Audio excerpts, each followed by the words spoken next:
सुभाष चंद्र बोस की आज़ाद हिंद फौज बनाने की कहानी।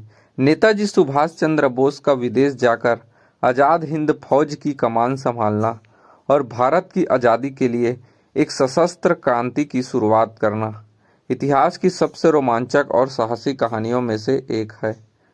यह कहानी किसी हॉलीवुड थ्रिलर से कम नहीं है, जिसमें भेष बदलना, जासूसी, पनडुब्बी की खतरनाक यात्राएं और देश प्रेम का अटूट जज्बा शामिल है। आइए इस महान सफ़र को सिलसिलेवार तरीके से समझते हैं। महान निष्क्रिमण, द ग्रेट इस्केप, भारत से पलायन। तृतीय विश्व युद्ध छिड़ चुका था। नेताजी का मानना था कि अंग्रेजों के दुश्मन जर्मनी और जापान से हाथ मिलाकर भारत को आज़ाद कराया जा सकता है, लेकिन अंग्रेज सरकार ने उन्हें कोलकाता में उन्हीं के घर में नज़रबंद कर रखा था। भेष बदला। 16-17 जनवरी 1941 की रात को नेताजी एक दाढ़ी वाले पठान मौलवी जियाउद्दीन का भेष बनाकर पुलिस की आंखों में धूल झोंककर अपने घर से निकल भागे। खतरनाक सफ़र। वे कोलकाता से पेशावर, अब पाकिस्तान है, वहां पहुंचे। वहां से वे पैदल और खच्चरों पर सवार होकर कड़ाके की ठंड में अफगानिस्तान काबुल पहुंचे। बदला हुआ नाम। काबुल में उन्होंने ऑरलैंडो मोज़ोट्टा नाम के एक इतालवी नागरिक का फर्जी पासपोर्ट बनवाया और वहां से रूस होते हुए अप्रैल 1941 में जर्मनी की राजधानी बर्लिन पहुंचे। जर्मनी का सफ़र और हिटलर से मुलाकात। जर्मनी पहुंचकर नेताजी ने भारत की आज़ादी के लिए लॉबिंग शुरू की। Free India centre. उन्होंने बर्लिन में फ्री इंडिया सेंटर की स्थापना की और आज़ाद हिंद रेडियो की शुरुआत की, जिससे वे भारत के लोगों को संबोधित करते थे। यहीं पर उन्हें पहली बार नेताजी कहकर पुकारा गया। हिटलर से मुलाकात। नेताजी ने जर्मनी के तानाशाह एडोल्फ हिटलर से मुलाकात की। युद्ध में पकड़े गए भारतीय सैनिकों को मिलाकर उन्होंने एक छोटी सेना बनाई। मोर्चा बदलना। लेकिन जल्द ही नेताजी को समझ आ गया कि जर्मनी रूस के युद्ध में उलझ चुका है और वह भारत की सीधी मदद नहीं कर पाएगा। इसी समय एशिया में जापान अंग्रेजों को धूल चटा रहा था, इसलिए नेताजी ने पूर्व की ओर रुख करने का फैसला किया। पनडुब्बी की वो खतरनाक यात्रा। जर्मनी से जापान जाना मौत के मुंह में हाथ डालने जैसा था, क्योंकि समुद्र में ब्रिटिश नौसेना का कड़ा पहरा था। फरवरी 1943 में नेताजी एक जर्मन पनडुब्बी U-180 में सवार हुए।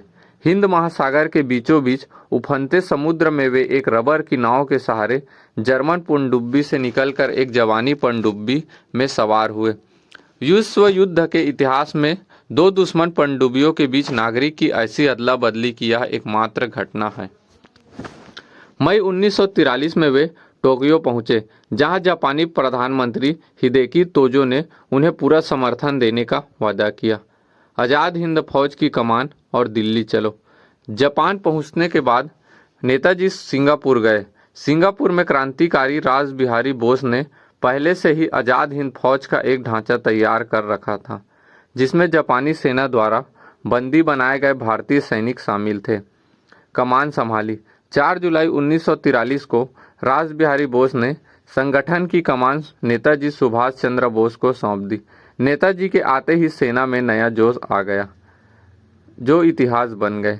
यहीं पर नेताजी ने अपने सेना को दिल्ली चलो का नारा दिया और भारतीयों से आह्वान किया कि तुम मुझे खून दो, मैं तुम्हें आज़ादी दूंगा।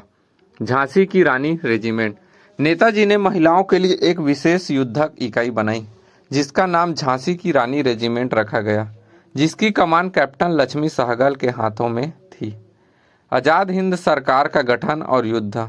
1 अक्टूबर 1943 को नेताजी ने सिंगापुर आरजी हुकूमत ए आज़ाद हिंद की घोषणा की। इस सरकार को जर्मनी, जापान, इटली सहित 9 देशों ने मान्यता दी। इस सरकार का अपना बैंक, अपनी मुद्रा और डाक टिकट थे। भारत की भूमि पर कदम। जापानी सेना की मदद से आज़ाद हिंद फौज ने अंडमान और निकोबार द्वीपों पर कब्जा कर लिया। नेताजी ने इनका नाम बदलकर क्रमशः शहीद और स्वराज द्वीप रखा। पूर्वोत्तर में जंग। मार्च 1944 में आज़ाद हिंद फौज ने भारत की मुख्य भूमि पर हमला किया। वे इम्फाल और कोहिमा, जो अभी के मणिपुर और नागालैंड हैं, तक पहुंच गए और वहां तिरंगा फहरा दिया।